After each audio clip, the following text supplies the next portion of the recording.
So ayun mga ka-bird brain, week 1 day 4 ng marathon training natin. So today dapat ay temporan ko. So hindi ako magte-temporan ngayon. Bali gagawin ko is 3K lang recovery, light jog lang para mawala yung yung muscle pain. Although hindi naman na masakit yung muscle ko, pero may race event kasi ako this Saturday hapon. Yung sub 1 nga. Eh kung magte-temporan ako ngayon, baka di na ako makapag-recover ng Friday. Kakapusin ako sa araw. So ngayon, easy jog lang for recovery. Then bukas, ganun ulit. Shake out 3K lang. So yun, start na tayo. Yun, kita-kits tayo mga ka-bird brain sa 1K. Let's go. 1K mga ka-bird brain. Ayan, super easy pace lang. Pero ramdam ko ngayon yung muscle ko. Masakit pa. So tama lang na hindi ako nag-tempo session today. So sana lang mahabol to sa Sabado. Bukas pag-iisipan ko kung ipo-full rest ko o magja-jog ulit ako o baka brisk walk. Dapat mawala na bukas yung sakit. Kita-kits tayo sa 2K. Let's go. 2K mga ka-bird brain. Last 1K, mainit na. Late na kasi ako nagsimula eh. Mag-alas 7 na. Let's go. So ayun mga ka-bird brain. 3K done. Ano lang tayo, recovery lang or easy. Uy, may aso. Putang ina. Mong kaagatin boy. Takbo ako sa Sabado. Naka-video ka. Yung sapatos ko natuklap yung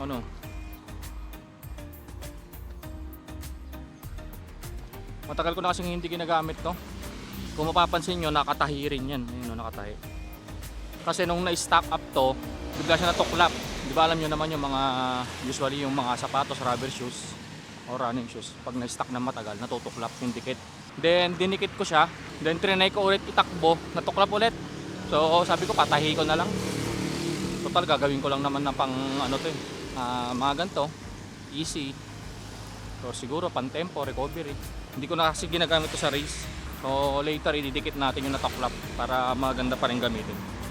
Tsaka isa to sa pinakamagandang sapatos ko before kasi pangalawa to sa sapatos ko na pantakbo. Pinakauna yung New Balance na Fresh Foam. Sumunod to. And ito yung pinakauna kong sapatos na naitakbo sa international. Ito yung ginamit ko nung first time ko mag 21K din sa Singapore, yung Sundown half marathon. Ito yung ginamit kong sapatos. Kaya memorable tong sapatos na to. First 21K ko rin yun. Parang 3 years nga yata ako natapos nun. Kasi from 10K nun, nag-jump ako agad 21K. Walang training. Takbo lang. Lakas lang ng loob. Mainam na rin na hindi ako nagtempo kasi masakit yung yung muscle ko sa bandang dito na banda. Pababa na. Sa legs ko medyo okay na eh. Dito na siya sa baba. Which is yun yung mahirap pag dito yung sumakit banda. Basta below ng knee. Pag yan ang sumakit, dapat ma-recover mo bago yung race event mo. So ito lakad ako. Mga rin to. 2K na lakad din to. Buuin na lang natin 5K lahat. Yung pati kasama lakad. Ayan. So bukas papakiramdaman natin kung ano gagawin natin. Kung i-recovery ko ba siya o hindi. Kung full na pahinga, tignan natin. Tapos pag uwi ko mamaya sa bahay, mag-drills na lang ako. Stretching. Para mabawasan kahit paano. Kung hindi lang sana sub 1 yung race event ngayong Sabado, susundin ko yung program ko eh. Kunyari regular lang na race event. Kunyari 21K, 10K. Yung wala kang hinahabol na oras, susundin ko yung program ko. Kasi ang mangyayari niyan, pag race event, gagawin ko lang isa siyang LSD. Kaso hindi eh. May cut-off kasi to. Sayang na may registration ko kung wala akong makuha medal. So ayun yung pinanghihinayangan ko. Kaya hindi ko siya magawang LSD. So yung mga succeeding race event natin, magiging LSD ko sila. So ito munang Sabado, try muna natin yung best natin, makasub 1 para may medal lang tayo, di ba? Sayang din kasi yun. Siyempre marami ring may gusto ng medal na yun. Maraming nag-try.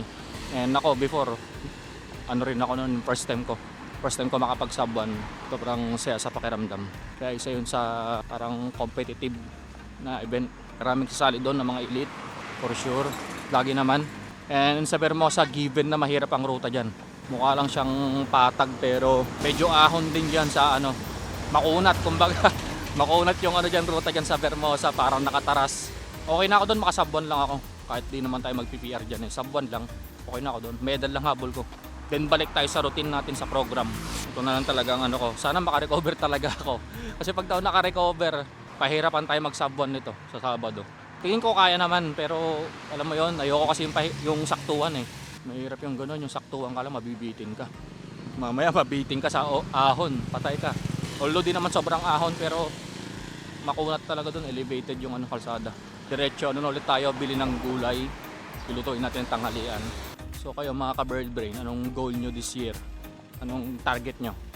Anong hinihit nyong PR this year? Or distance? Pa-comment down below naman. Ang sarap ng ganitong feeling, yung pawisan ka, tapos yung araw, saktong init pa lang. Yung naglalaban pa yung lamig tsaka init. Pero pag nag-April na to, iiyak ka na sa init. Pakaisumpa mo na yung araw, kahit mga alas 7 pa lang. Kaya marami rin naglalakad-lakad dito, mga nagja-jogging. Kaya maganda mag-jogging dito sa kahabaan natin. So, sana talaga hindi tayo magkaroon ng niraramdam sa takbo natin this Saturday ng hapon yun, 5:30 yata dan start. Ang tibay pa naman ng mukha ko. Alam nyo kung saan ako nakaregister? Elite Wave. Tibay ng mukha eh. Hindi ako dun sa Open Wave, dun ako sa Elite. Kaya ako sa Elite nag-register kasi gusto ko nga sa unahan, sa harap. Ayoko yung yung pag tumatakbo yung nasa likod ka kasi nasisira yung ko doon first 1K ko doon eh. Gusto ko nasa harap ako. 'Di ba ring mag-overtaken sila. Basta gumilid ka lang. Pero kung hindi ka naman naghahabol, PR ganyan. Doon ka sa likod, okay lang 'yun. Kung hindi ka naman naghahabol. Kasi masaya din sa likod pag marami kayong sabay-sabay. So yan mga ka-bird brain, dito ko natatapusin tong video na to. Lalakarin ko pa hanggang sa bahay. Mga pa to? 1K pa, mahigit. Mga 1.3 pa siguro. Nakaka 700 meters pa lang ako eh. So kita-kita sa next episode mga ka-bird brain. Just run baby.